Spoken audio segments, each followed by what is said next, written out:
नमस्कार दोस्तों, मैं सत्यम मिश्रा अपने यूट्यूब चैनल टेक्निकल लर्नर्स में आप सभी भाई बहन दोस्तों का हार्दिक स्वागत और अभिनंदन करता हूं।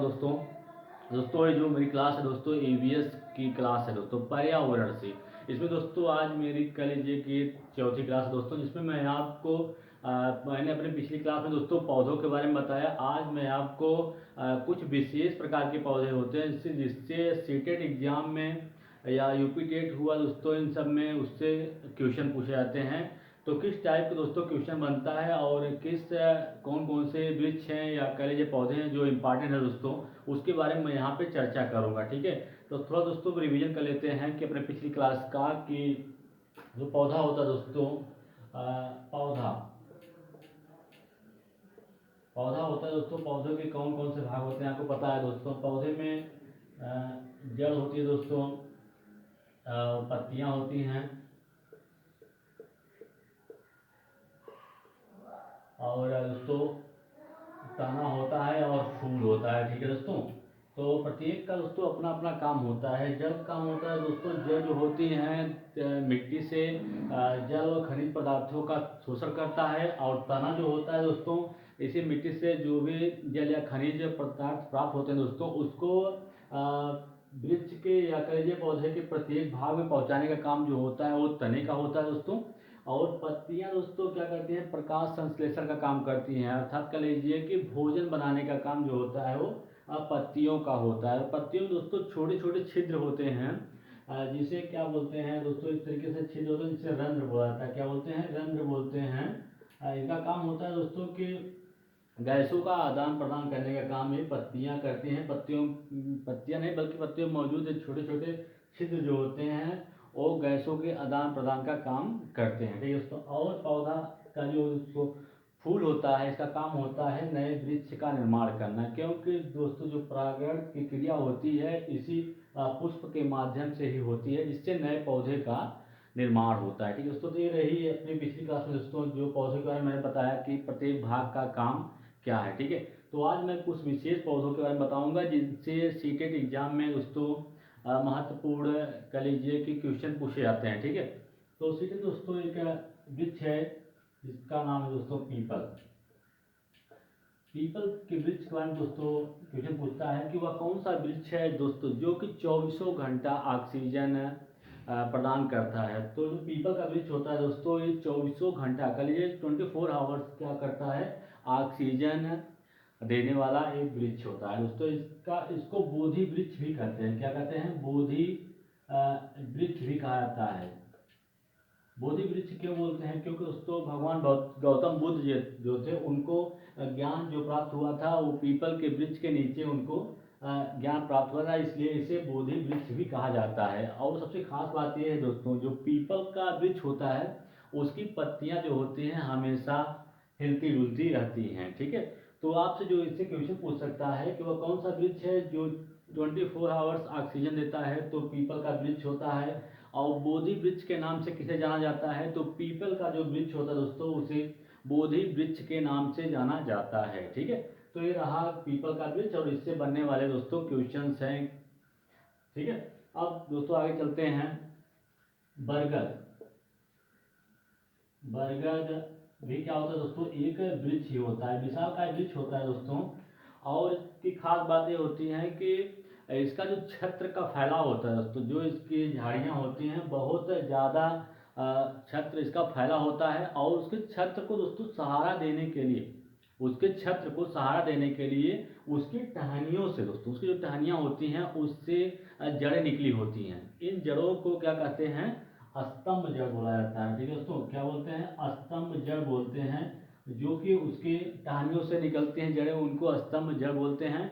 और इसके मिट्टी के अंदर भी जड़ें होती हैं, बाहर भी जड़ें होती हैं और अंदर भी जड़ें होती हैं इस वृक्ष को सहारा देने के लिए। ठीक है दोस्तों, तो कलिए इसके जो छत्र होता है उसका फैलाव ज़्यादा होता है और इसकी टहनियों से जो भी कलिए जो जड़ें निकलती हैं उसको क्या बोलते हैं, स्तंभ जड़ें बोली जाती हैं। ठीक है दोस्तों, चलिए आगे चलते हैं। और केला। ठीक है दोस्तों, केला एक वृक्ष नहीं होता दोस्तों, बल्कि क्या होता है, एक शाख होता है। क्या होता है, शाख होता है। क्योंकि क्यों इसे साग बोलते हैं? क्योंकि इसके जो तने होते हैं दोस्तों, इसके तने जो होते हैं वो हरे और कमजोर होते हैं, इस कारण इसे क्या बोला जाता है? साग बोला जाता है। तो पूछ लेगा कि इसमें से कौन सा, जैसे पीपल, बरगद, केला और किसी और एक वृक्ष का नाम दे देगा, बोलेगा इसमें से साग कौन सा है। तो आपको पता होना चाहिए केला जो होता है साग होता है, क्योंकि इसके तने और पत्तियां होती हैं हरे और कमजोर होते हैं, ठीक है दोस्तों, इसलिए इसे क्या बोलते हैं? शाक बोला जाता है, ठीक है दोस्तों। तो ये रहा आपके इंपॉर्टेंट वृक्ष दोस्तों। इसके अलावा जो बच जाता है दोस्तों उसके बारे में बताता हूँ कि एक वृक्ष है दोस्तों घटपर्णी, ठीक है, घटपर्णी वृक्ष होता है दोस्तों, या इसको बोलते हैं निपेंथीस। निपेंथीस बोला था दोस्तों। सबसे बड़ी बात ये होती है दोस्तों, इसका जो आकार होता है दोस्तों एक लंबे घड़े जैसा होता है। कैसा होता है? एक लंबे घड़े जैसा होता है। पूछ लेगा कि इसमें से कौन सा पौधा है जिसका आकार जो होता है एक लंबे घड़े जैसा होता है। तो जो घटपर्णी या नेफेंथीस पौधा होता है दोस्तों, इसका जो आकार होता है एक घड़े नुमा होता है और उसका जो ऊपरी हिस्सा होता है पत्ती से ढका हुआ होता है, ठीक है दोस्तों। और क्या काम होता है कि ये जो क्या करता है, छोटे कीड़े मकोड़े जो होते हैं कीड़े मकोड़ों को खाता है, और इसके साथ साथ कीड़े मकोड़े जो होते हैं दोस्तों उसको तो खाता ही है कीड़े मकोड़ों को, और उसके साथ साथ जो छोटे जीव होते हैं, छोटे जीव जैसे हुआ आपके छोटे जीव में मेढक और चूहे दोस्तों, इसका भी शिकार करता है, ठीक है। ये पौधा जो होता है दोस्तों ये शिकारी होता है एक तरीके से, ये कीड़े मकोड़े को खाता है, साथ साथ छोटे जो जीव होते हैं जैसे मेढक चूहे इनको भी अपने अंदर फंसा के उनका शिकार कर लेता है, ठीक है दोस्तों। और इसमें क्या होता है दोस्तों, सबसे खास बात होती है प्रकाश संश्लेषण की क्रिया होती है। कौन सी क्रिया होती है? प्रकाश संश्लेषण की क्रिया होती है। आपको पता है प्रकाश संश्लेषण क्रिया क्या होती है? जैसे पौधे अपने भोजन का निर्माण करते हैं दोस्तों, क्या कहता है? प्रकाश संश्लेषण क्रिया होती है। लेकिन ये नाइट्रोजन का निर्माण नहीं होता है। नाइट्रोजन प्राप्त करने के लिए दोस्तों क्या करता है, छोटे जीव और कीड़े मकोड़ों का शिकार इसी कारण करता है क्योंकि उसको नाइट्रोजन जरूरत होती है। नाइट्रोजन प्राप्त करने के लिए क्या करता है, छोटे जीवों का शिकार करता है। और दोस्तों इससे क्वेश्चन पूछता है कि जो खटपड़ी या नेपेंथीस पौधा होता है कहाँ पाया जाता है। तो मैं बता देता हूँ कि जो ये पौधे होते हैं ये मेघालय में पाए जाते हैं। मेघालय, ऑस्ट्रेलिया और इंडोनेशिया में पाए जाते हैं।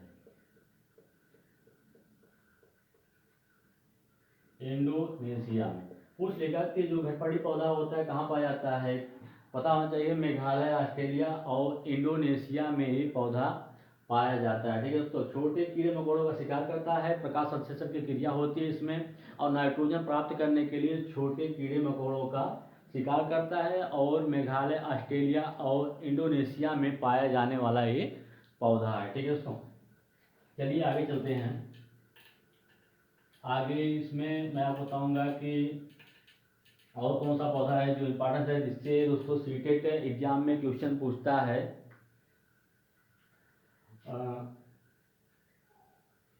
खेजड़ी वृक्ष होता है, खेजड़ी, खेजड़ी पौधा होता है दोस्तों, ये कहाँ पाया जाता है?